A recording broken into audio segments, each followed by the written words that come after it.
দর্শক মণ্ডলী আসসালামু আলাইকুম। আপনাদেরকে দেখানোর চেষ্টা করছি সেই রূপালী ধান যে সোনালী ধানে রূপান্তরিত হয়েছে এবং সেই ধান কাটার দৃশ্যটাই দেখানোর চেষ্টা করছি। আজকে আমি সরাসরি ধান যে বন্ধের মধ্যে হয় সেই বন্ধের মধ্যে চলে আসছি। জানি না আপনাদের কেমন লাগে ভিডিওটা। আচ্ছা ও বেটা আসসালামু আলাইকুম। ওয়ালাইকুম সালাম। ভালো আছুন? ওলা এটা কি ধান কাটতেছুন?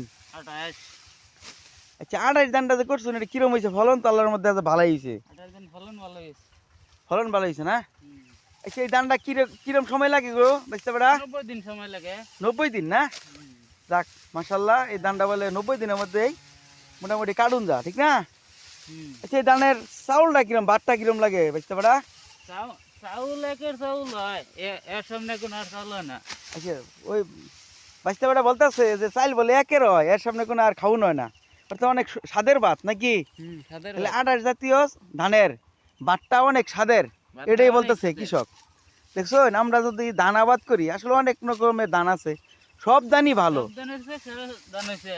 তাহলে উনি বলতেছে যে সব ধানের চেয়ে সেরা ধান হইতেছে 28। সেরা হিসাবে কি মানে মজা লাগে বাটটা অনেক নাকি? এবং অল্প দিনেই এই ধানটা কাটুন যা, অর্থাৎ ফলন হয় বেশি, 90 দিনে ফলন, সেচ পানিটা কম লাগে, এই হিসাবে কইতেছে যে সব ধানই ভালো কিন্তু 28টাই একের। দর্শক বন্ধুরা আপনারা যে যেখান থেকে দেখছেন আশা করি এই মাঠ ভরা ধান তার জল ভরা দিঘি বাংলাদেশের যে কথাটা আসলেই সুন্দর সেটা দেখানোর চেষ্টা করছি। চারদিকে পাখির কিচিরমিচির শব্দ, খুব ভালো লাগছে, আর এই কারণে আমি ভিডিও নিতে আসলাম। দেখুন বাংলার প্রকৃতির সাথে কোনো কিছু মিল হবে না। দেখেন চারদিকে মাঠ ভরা ধান আর ধান, ধানের সোনালির রূপ, রূপালী রূপ থেকে সোনালি রূপ ধারণ করতে বাংলার কৃষকেরা সে ধান অনেকটাই পরিশ্রান্ত হয়ে কাটাকাটি করছে। আচ্ছা এবার আনি কি এটার পরিশ্রম মনে করতেছুন?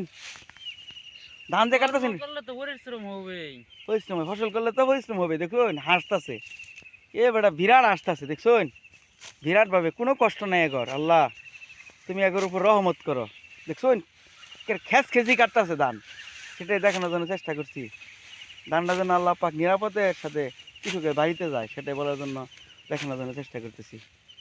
কৃষক বন্ধুদের পাশে থাকুন, কৃষক বন্ধুদের ফলানো ফসলের সঠিক মূল্যায়ন করুন, দামটা যাতে ঠিক মতো পায়, এটাই তো নাকি? এই যে আর এত কষ্ট করে এই মাঠে ধান কাটতেছে, এবার দামটা যদি আমরা না দেই তাহলে তো ভাই এটা খুব অন্যায় হইলো। দামটা ঠিকভাবে দেই এটাই বলার চেষ্টা করছি। ধন্যবাদ সবাইকে। আসসালামু আলাইকুম ওয়া রাহমাতুল্লাহ।